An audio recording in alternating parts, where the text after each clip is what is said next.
ঠোঁট সব সময় শুকনো থাকে কেন? মানে কি বলতে চাস তুই?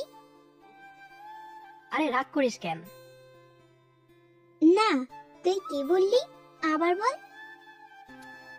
না মানে তোর ঠোঁট সব সময় শুকনো থাকে, তাই বললাম, লিপস্টিক ছাড়া আর কি। তুই কি অন্য কিছু মিন করেছিস? আরে না কাদি, আমি এমনি বললাম। এই 2 ঘন্টা যাবত বসিয়ে রেখেছিস কি এই কথা বলার জন্য? তুই এত বেরকিস কেন রে? আমি এই রকমই, বুঝলা চান্দ? না বুঝলে চল ফুট। আচ্ছা, তোর কখনো শীতের সকালে লাল পাড়ের সাদা শাড়ি পরে হাঁটতে ইচ্ছা হয় না? ঠোঁটে থাকবে হালকা লিপস্টিক, হাত ভর্তি থাকবে কাঁচের চুড়ি, খোপায় থাকবে বেলি ফুল, কানের দুলটা না হয় আমি পরিয়ে দিলাম।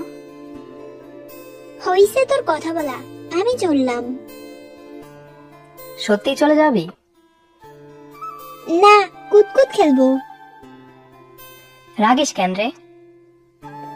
তোর মতো পাগলের কথা শুনে কি আমি হাসবো রে? আচ্ছা যা, তোকে মনে হয় ডিস্টার্ব করলাম। সত্যিই যাব। যা, আর আসিস না। ওলে আমার গুলুমুলুলে, রাগ কর না বাবু। যেতে বলেছি, যা, বেশি বকবক করবি না। 100 বার করব, তোর কি? কিরে, কি হলো? আচ্ছা বাবা, সরি। এই যে তোর পাশে বসলাম, বল কি বলবি? মুড নেই বলার। আইসে রে মুডওয়ালা, তুই বল। কি বলবো? যে জন্য ডেকেছিস? আজ না কাল। এই 1 মাস ধরে এই একটাই কথা বলছিস, আজ না কাল। আজকে বল, নইলে। তোর জন্য একটা জিনিস নিয়ে এসেছি, নিবি? দেখি কি আনছস। আগে প্রমিস কর, রাগ করবি না। আচ্ছা প্রমিস, এখন দে। তারপর আমি ব্যাগ থেকে একটা লাল পাড়ের সাদা শাড়ি রিয়ার হাতে দিলাম। মেয়েটা অনেকটাই চমকে গিয়েছে, হা করে তাকিয়ে আছে। চেহারায় রাগী ভাব নিয়ে বলল, এটা কার জন্য? তোর বউয়ের বুঝি? না, তোর জন্য। আমার জন্য? কেন? তুই নে, আমি দিলাম, ব্যাস। আমি তোর কে শুনি? কেউ না। আচ্ছা। পছন্দ হয়েছে শাড়িটা? না। না হলেও কিছু করার নাই, কালকে এটা পরে আসবি। এটা তো বিধবাদের শাড়ি। ফালতু কথা বলবি না, সব সাদা শাড়ি বিধবাদের না। কিছু শাড়ি। বল বল, কিছু শাড়ি কাদের জন্য? শুধু তোর জন্য। হ, তোরে কইছে?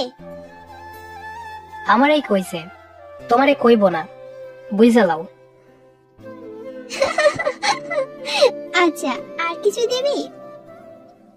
এই ব্যাগে একটা বেলি ফুলের মালা আর একটা গোলাপি লিপস্টিক আছে। গোলাপি লিপস্টিক কেন? লাল লিপস্টিক আনতি। তুই লাল লিপস্টিক পরলে নিজেকে কন্ট্রোল করতে পারবো না। মানে? কিছু না। কিছুক্ষণ নীরবতা, কারো মুখে কোনো কথা নেই। রিয়া আস্তে করে উঠে চলে যাওয়া শুরু করলো। তার চোখে পানি ছলছল করছে। তানভীর মাথা নিচু করে বসে আছে। রিয়াকে আরেকটা বার দেখতে ইচ্ছে করছে। পরক্ষণে ভাবলো, কালকে তো দেখবো, ও তো আর চলে যাবে না। রিয়ার হাঁটতে ইচ্ছে করছে না, তানভীরের পাশে বসে থাকতে ইচ্ছে করছে। হঠাৎ রিয়া দৌড়ে চলে গেল। সকাল সকাল ফোনের রিংটনের শব্দে ঘুম ভাঙলো তানভীরের। নাম্বারটা না দেখেই রিসিভ করে ঘুম জড়ানো কণ্ঠে বলল, কে বলছেন? হারামি আমি। ওহ রিয়া, তুই? এত সকালে কেন ফোন করেছিস? তুই কি এখনো ঘুমাচ্ছিস? হুম। কালকে কি বললি মনে আছে? কি বললাম? আচ্ছা তুই ঘুমা, আমি চললাম। এক লাফ দিয়ে ঘুম থেকে উঠলাম। উফ শিট। তাড়াতাড়ি কোনো রকম ফ্রেশ হয়ে জামা কাপড় পাল্টিয়ে দৌড়ে চলে গেলাম লেকের পাড়ে। রিয়া মুখ ঘুরিয়ে দাঁড়িয়ে আছে, পরনে লাল পাড়ের সাদা শাড়ি, খোপায় বেলি ফুল, হাত ভর্তি বিভিন্ন রঙের কাচের চুড়ি। তাহলে ঠোঁটেও কি গোলাপি লিপস্টিক আছে? কেন জানি বুকটা ধক করে উঠল। ডাক দিতে অস্বস্তি হচ্ছে, এমনটা আগে কখনো হয়নি।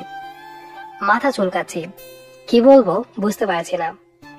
মেয়েটা বোধহয় খুব রেগে আছে, তবুও আস্তে করে পেছন থেকে ডাক দিলাম, রিয়া। হুম সরি। হুম আসলে হয়েছে কি, মানে আমার না খেয়াল ছিল না। হঠাৎ রিয়া ঘুরে আমার দিকে তাকিয়ে খিলখিল করে হেসে দিল, বলল, তুই যে লেট বাবু সেটা আমি জানি। তোর রাগ হচ্ছে না? মোটেও না, বরং ভালোই লাগছিল অপেক্ষা করতে। এখন হাসি পাচ্ছে ভীষণ। কেন? কারণ তোর পায়ে দুই রকমের স্যান্ডেল। পায়ের দিকে তাকিয়ে দেখি আসলেই দুই পায়ের দুই রকমের স্যান্ডেল। ইস, আমার এমন অবস্থা দেখে রিয়ার হাসির পরিমাণ আরো বৃদ্ধি পেল। একটু লজ্জা পেলামও বটে। রিয়া বলল, হইছে হইছে, আর লজ্জা পেতে হবে না লেট বাবু। চলো। কোথায়? হাঁটবো। হাঁটতে ইচ্ছে করছে না। তাহলে আসলি কেন? মন চাই, এসেছি। তাই? আমার কানের দুল কই? উফ, সরি রে, বাসায় রেখে আসছি। তুই যে বুদ্ধু সেটা আমি আগে থেকেই জানতাম। তারপর রিয়া দুইটা কানের দুল দিয়ে বলল, দে, পরিয়ে দে। আমি? কেন, কালকেই না বললি তুই পরিয়ে দিবি? না মানে। দে বলছি। আমি রিয়ার কানের দুল পরিয়ে দিচ্ছি। রিয়া আবেশে চোখ বন্ধ করে ফেলেছে, ওর নিঃশ্বাস ঘন হয়ে আসছে। লজ্জায় মুখ লাল হয়ে গেছে, দাঁতে দাঁত চেপে রেখেছে। আমি মনোমুগ্ধের মতো রিয়ার দিকে তাকিয়ে আছি। কানের দুল পরিয়ে দেওয়া শেষ হলে রিয়া মাথা নিচু করে ফেলল। আমি বললাম, চল হাঁটি। তোর স্যান্ডেল ফেলে দে। কেন? বিচ্ছিরি লাগে। আচ্ছা দিলাম। আমার স্যান্ডেল হাতে নে। আমি পারবো না। আমি গেলাম তাইলে। আচ্ছা নিচ্ছি, দে। আমি আর রিয়া পাশাপাশি হাঁটছি, কারো মুখে কোনো কথা নেই। আমি কিছু একটা বলতে চাচ্ছি, কিন্তু নার্ভাস লাগছে। রিয়া, আজকে তোকে সুন্দর লাগছে। শুধু সুন্দর? পরীর মতো। একটা কথা বলবো? রাগ করবি না? না, বল। আমি তোকে অনেক আর বলতে পারলাম না। রিয়া আমার হাত শক্ত করে ধরলো, বলল, লাগবে না বলা, আমি জানি এই বুদ্ধটা আমায় অনেক ভালোবাসে। বলেই খিলখিল করে হেসে দিল।